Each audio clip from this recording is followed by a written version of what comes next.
Alright, here's what you need to know.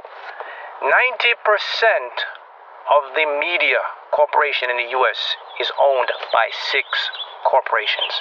6 corporations control 90% of the information you get fed every day. Mainstream media. So the next thing you need to know. You do not operate consciously. You are 96% a subconscious program. Your analytical mind only sees 5% of thinking. So you may think you're in control. You're really not.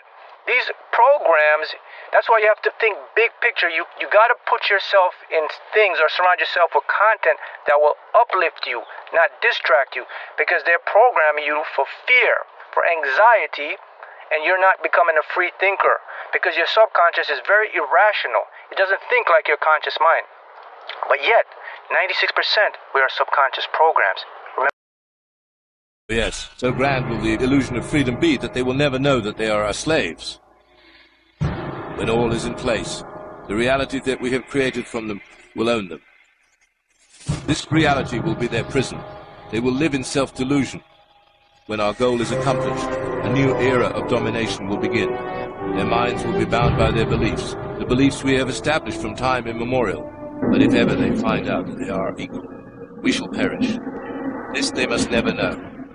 If they ever find out that together they can conquer us, they will take action. They must never, ever find out what we have done, for if they do, we shall have no place to run, for it will be easy to see who we are once the veil has fallen. Our actions will have revealed who we are, and they will hunt us down, and no person shall give us shelter. Those who do not move never notice their chains. Psychological slavery is the ultimate form of world domination because through a system of consumption and entertainment, the slaves never revolt.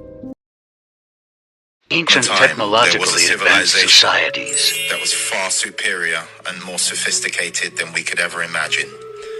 This civilization was systematically destroyed and hidden from our history books. This civilization used atmospheric energy to obtain electricity. Having free energy meant that humanity could focus on more serious endeavors, such as creation, creativity, love, and self-development. We see these same geometric, beautiful buildings all over the world, from Africa to China to Japan to South America to Europe. These buildings show us that we lived in an interconnected culture, a culture that understood the deeper levels of existence and how to harness electromagnetic energy. History is a lie and a story built by our oppressors to continue to keep us enslaved. Think about it. But we will rise again. The untold truth about melanin. Melanin is more than just a skin pigment. Not only is it all throughout your skin, but it's in your hair, your eyes, and throughout your entire nervous system. Melanin has a value greater than gold at $450 per gram, while gold is only $60 per gram. Melanin is literally so powerful, they're attempting to use it in military-grade weapons. We understand melanin to be a super semiconductor of consciousness that connects you back to the source. We understand melanin scientifically to be biochemical sunlight, living light. Be sure to follow for a part 2. Reflected light from the Most High Chief Baba Aji. Peace to the gods. Allah myself. Carmine is a synthetic red dye that comes from cocino bugs that's actually found living on cactus plants. So these lab rats find a way to get a bunch of them, squeeze them, crush them, and put these dyes in your yogurt. Your mostly is in red candies, so you'll see them in Skittles, M&Ms, Twizzlers, Swedish Fish. Matter of fact, if you don't believe me, look at here at the top. You can find Red 40 and it lists these ingredients right here: candy, frozen desserts, sauces, fruit bars. Also, look down here. You can find it in your personal care products, mouthwash, and toothpaste. Let's look down here. Red 40 is causing health conditions, including cancer, in children and adults. Not only that, it's causing upset stomach, headaches, nervousness, dizziness. What the hell? Why are we eating bugs? Also, the next time you buy red candies, look in the back of your candies and you'll see what I'm talking about. You'll also find synthetic dyes such as blue 1 and yellow 5, but I'm sticking to red 40 for this video.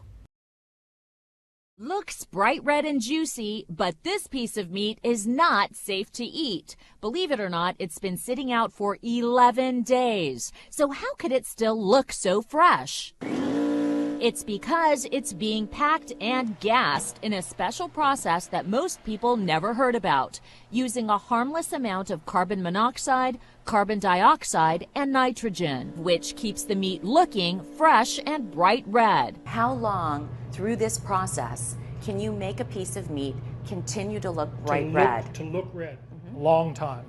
A long time. 2 days, 3 days? 2 weeks, 3 weeks. Weeks. Dr. Ed Mills is a professor of meat science at Penn State University, and he says the color of the meat doesn't necessarily indicate it's fresh. The consumer can't believe their eyes. Because the consumer can't tell to look at the product that this is 2 weeks old or 3 weeks old. They have to look at the sell-by date on the package. To demonstrate how well carbon monoxide gas works, we left 2 cuts of lamb out at room temperature. One was gas-packed, the other no gas. After a few days, the untreated meat turns a dark, unappealing color.